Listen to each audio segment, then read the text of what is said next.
Overthinking and anxiety are actually what's causing you to stay stuck. And the tricky part about fear, self doubt, and anxiety is that they are very silent and quiet in terms of how you begin to listen to these voices in your mind. Fear and self doubt doesn't actually show up and completely destroy any of your dreams overnight as an entrepreneur. They show up in small moments when you start to tell yourself, I'll start that business next week. I'll record that podcast next month. I'm not quite ready yet. Or let me think about it some more. And in reality, you have more than enough skill sets and talents to begin taking action towards your goals right now. And it's actually overthinking that's going to end up keeping you stuck. If you're new here, my name is Charlize Ambers. I am a licensed therapist in the Atlanta, Georgia area. I work with entrepreneurs who recognize that they have thoughts, fears, and beliefs that are keeping them stuck from living the life of their dream, and they actually want to go beyond the ordinary. In today's video, we're going to be talking about how overthinking is costing you years and time of your life that you're not going to get back. I'm going to tell you what it is that you can do instead of overthinking on a daily basis to actually start taking and making progress towards your goals. If you think about it, the more you wait, the more you overthink and overanalyze, 6 months of your years have passed. A year goes by, 5 years goes by, and the thing you said that you are going to do is still sitting on the shelf. It's still sitting in the drafts in your inbox. It's still sitting in your mind waiting to come out. And the only person that actually knows how powerful it is you. But the question you have to ask yourself is, what about the people that you are here to serve? What about the people that actually need what it is that you have to offer? Are they currently benefiting from you sitting on your ideas and your goals and dreams in the name of overthinking and waiting until you feel ready and wanting to get things right? I think you and I both know the answer to that. See, in my work as a therapist, I have recognized that many people believe that overthinking is preparation. That overthinking is them being cautious and smart and deliberate and how it is that they are going to choose to get ready to take action towards their goals. And the whole time that you are overthinking and preparing and analyzing and researching, you have somebody else that's in your same field or industry or even your marketplace that has just simply decided to take action. They're not overthinking, they're not deliberating, they're not waiting for permission, they're just taking action. And it's the person that takes action that is actually preparing. It's the person that takes action that is actually going to have momentum towards their goals and dreams. I once heard someone say, it's the ones that take action that are successful, and it's the perfectionists, it's the overthinkers that are sitting on the sidelines. And so one of the main questions that you have to ask yourself as an entrepreneur that identifies as an overthinker or perfectionist or somebody that recognizes the weight of self-doubt, you have to ask yourself how long you're going to stay in that space. How long are you going to allow your perfectionism and your overthinking to rob you of the most precious resource that all of us have in this world, and that is our time? You can make some more money. You can make a new product. You can reinvent your personality, your wardrobe. You can learn a new skill, but the one thing that you're never going to get back is your time. And so I'm willing to bet if you're listening to this podcast right now, you're someone who knows that you were meant for more. Not more status or even more followers, but you want more freedom. Maybe you want the ability to say that you're living more in your purpose, that you're having more impact in the world, and ultimately getting to have more experiences that go beyond your wildest imaginations, whether that be travel or launches or anything that you've been dreaming of. Ultimately, you want to have more of the life that you know you're capable of creating. Yet somewhere along the way, there's a gap between where you are right now and where you want to be. And maybe you've started feeling that you're playing small, that your dreams are getting bigger and bigger and bigger, but your actions and your thoughts and your beliefs are getting smaller and smaller. But I'm here to tell you that it's not because you're incapable of reaching success, and it's not because you're not smart enough, and it's not because you don't have what it takes that overthinking and perfectionism has been robbing you of your time. It's because fear keeps convincing you that waiting is the safer option. And if we're honest about it, don't we all really want to feel safe in this world that we live in? Don't we want to know that we have security in what it is that we are trying to achieve? I know I sure do. I've worked as a therapist for the past 7 years, and one of the main things that I say in my therapy sessions is that this is a safe space. But one thing that we have to all recognize is that a safe space doesn't always mean comfortable. In fact, a safe space means, even in the secure attachment theories, the secure person, the secure child is able to venture out outside of their comfort zone, away from their parents, away from what keeps them comfortable, and they venture out and they try new things and they explore and they test and they fail, and then they come back to their secure base, which is a lot of times their family, themselves, their faith, their support systems, and they get that comfort and that support and their encouragement. And guess what? The next day they go out again and they explore and they leave their safety net. And so we have to redefine that safety doesn't always mean comfortable, and it doesn't always mean that it's a sure thing. If anything, safety means that you can trust yourself to step into something new and figure it out along the way. You have what it takes to figure this out along the way. But in order to figure out what it is that you need to do in your business and in your dream life and in your goals, you've got to break up with the belief that overthinking is going to get you that much closer towards your dreams. Because ultimately, while you're waiting, while you're overthinking, that limited resource that we talked about, which is time, it's continuing to move further and further and further. And so I want you to do something for me. I want you to think about that one thing that you've been putting off. Maybe it's starting a business. Maybe it's starting another business after one that you've tried has failed. Maybe it's launching a podcast like I'm doing right now. Maybe it's having a difficult conversation with an employee, with a contractor, with a family member that may not be understanding your dreams and goals. Or maybe it's booking the trip that you've talked about going on for years because you've been working so hard, but you're actually afraid that going to a new country means that you have to become a new person.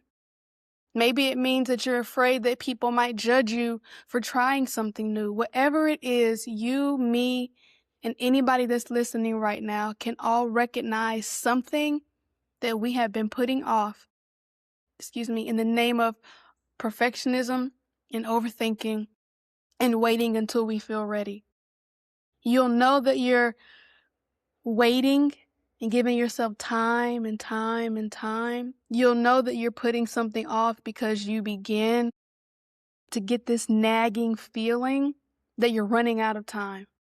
And I was actually just having a conversation today with a client, and I came to this realization that when we have what I call timeline anxiety, which basically means that you run through your day and constantly feel like you're running out of time, that you've got a longer to-do list than you do hours in the day, that you start to look ahead through the rest of your summer, the rest of your month, and you just don't know how you're going to get everything done.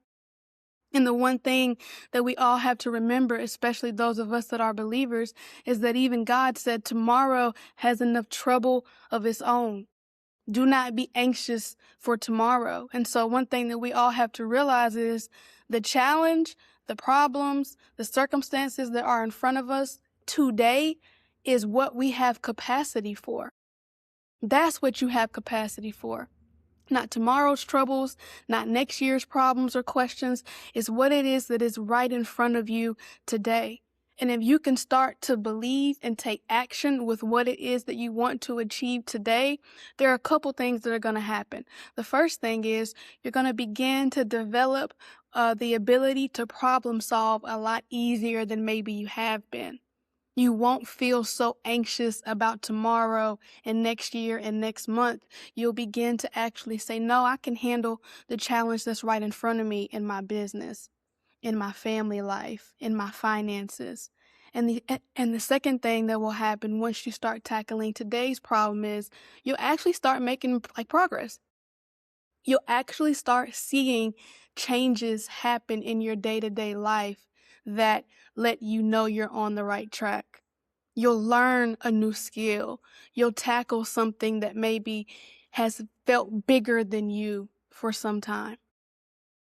That is the benefit that we're talking about when it comes to releasing overthinking, taking back control over your time, and recognizing that you can solve the challenges and problems that are in front of you today as you take on this new mindset that says, overthinking's not getting me anywhere, so I need to start solving what is in front of me today. The biggest benefit to doing what it is that you say you're going to do is that you begin to trust yourself. And I think one of the reasons why we overthink so much in our business, in our content creation, in our daily challenges is that ultimately we are trying to avoid the pain of making the wrong decision. A belief change or perspective shift can be there is no wrong decision. You do the best you can with what you have right now, and you trust that whatever happens on the other side of that decision, you are going to be able to handle it. And so when we go back to what is it that you have been procrastinating, I want you to really be honest with what it is that you are holding on to with fear. I don't want you to justify it. I don't want you to try to analyze it. Just identify what it is that you have been procrastinating on, overthinking, and not taking action. And that is what I want you to keep in mind as we continue on through today's conversation. I want to give you this thought as well. Most people think that they have a time management problem. They think that they need a better planner, a better calendar, maybe more discipline. They need more motivation. They need another mindset hack. They need another course. But in my experience, that's rarely the real issue. The real issue is usually fear. It's the fear of failure. It's the fear of judgment. And it's the fear of rejection. The fear of what if, the fear of making the wrong decisions, fear of not being good enough, fear of insert here. There's so many fears that we all carry on a daily basis, and fear is sneaky. Sometimes it shows up as procrastination. Sometimes it shows up as perfectionism. Sometimes it even shows up as endless research.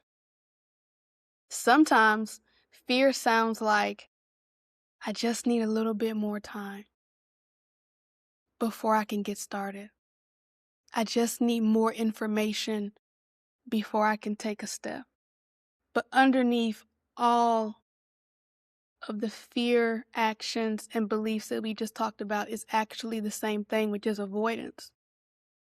As a therapist, one thing that I've noticed over and over again, literally working with thousands of clients over the past 7 years, is that people rarely struggle because they lack the ability to do the thing, because they lacked potential, because they lack skill, because they lacked creativity.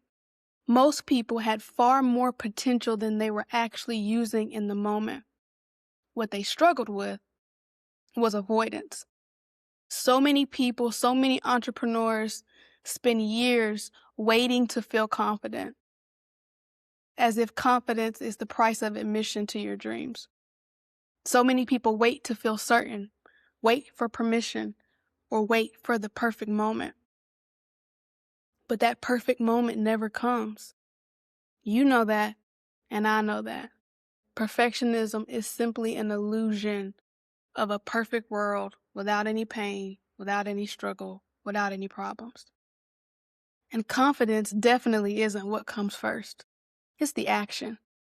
You do the thing, and then you get the power. When we look again at how overthinking is costing you time, beneath that being fear and avoidance, fear doesn't steal your life all at once.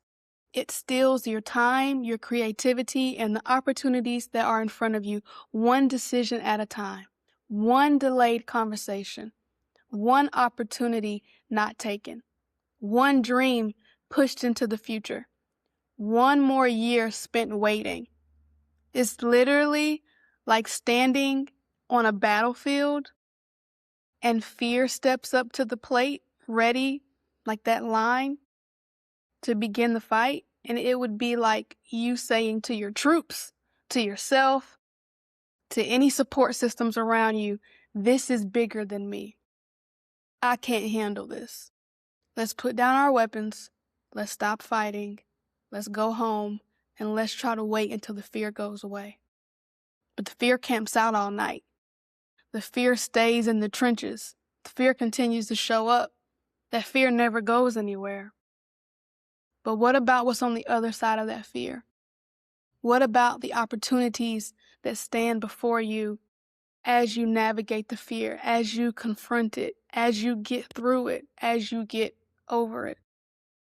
It's not just about overcoming the fear, but it's also about who you become in the process. Somebody that's not controlled by fear and overthinking. Somebody that has decided to take the chance, to take a risk on themselves. It really isn't even a risk on yourself, it's an investment. We invest in so many things as humans, from houses to cars to jobs to people to beauty to anything that will take your money, will take your time. But what about investing in yourself? I want you to think about the life of an entrepreneur who never launches their product or idea into the world. What about the speaker who never speaks to the audience that needs to hear their voice? What about the author that never writes? The creator who never shares their work? Or the traveler who's going to have life-changing experiences, but they never actually book the ticket, get on the flight, and experience the adventure? Most dreams that we have don't die dramatically. They fade slow. You know that if you could just get over the fear, you would have something beautiful to share with the world. And that feeling isn't always only the dissatisfaction of where you are right now. Sometimes it's a signal that you've outgrown the safe version of yourself, the comfortable version of yourself. The version of yourself that wants to make commitments to your comfort zone. And that signal, that nudge, that urge, that itch, if you will, doesn't go anywhere. If anything, it only gets stronger. And so I want you to take an audit of the time that overthinking and fear has stolen from you. And I have 3 A's to this audit. It's called the Stolen Time Audit. And there are 3 A's. The first A is awareness. You've already answered this question, but I want you to take some time to ask yourself again, what are you putting off? You are being aware now of the time that overthinking and fear has stolen from you. The second A in the stolen time audit is assessment. I want you to be very honest with yourself and asking, what has the delayed action, progress, or intention already cost you? What opportunities, experience, growth, or confidence have you missed because you've been waiting? Is it new experiences, meeting new people, becoming a version of yourself that you can only imagine or dream of? Is it being able to change the legacy of your family in a certain area? Whatever it is, I really want you to think through what it is costing you. And also know that you don't have to let it rob you or cost you or take from you any longer. Because this last A is advancement. What would happen if you stopped letting fear make decisions for you? What would happen if you stopped running away from worst case scenarios and started running towards the life that you wanted. The 3 A's of the stolen time audit. The first one is awareness. The second one is assessment. And the third one is advancement. Because now you're going to begin to start making progress. You're going to begin to start confronting the fears that are holding you back and recognize them as simply that, as self-doubt, as anxiety, and as perfectionism. And when you put those fears in their place, recognizing that you can rise above what comes ahead of you, that's when life starts to get a lot more interesting. Because every extraordinary life starts with a decision. Not a perfect plan, not perfect confidence, but a decision. So, after today's episode, I want you to spend some time truly going through the stolen time audit with those 3 A's. Take the awareness to ask yourself, what am I avoiding? What am I running away from that I know is deep down in my soul, in my being, in my essence that needs to come out? Ask yourself that assessment question of what is it costing me? Is it creativity? Is it time? Is it freedom? And what happens if I don't do anything? And then the last question is, how am I going to start moving forward with that advancement? How would my life look if I didn't let that fear stop me? How much longer are you willing to let overthinking, fear, self-doubt, perfectionism, procrastination, imposter syndrome, which can honestly be a whole other episode on its own, how long are you going to let those robbers, if you will, continue to take from you time and time again? I trust that you got tons and tons of value from today's episode. Really learning and understanding what it is that you can begin to do today to not have overthinking rob you anymore from your time, your creativity, your passions, and what it is that you want to do in the business world as an entrepreneur. I will see you again in the next episode. Remember, overthinking doesn't have to rule your life in any way, and it's time for you to start living a life that goes beyond the ordinary.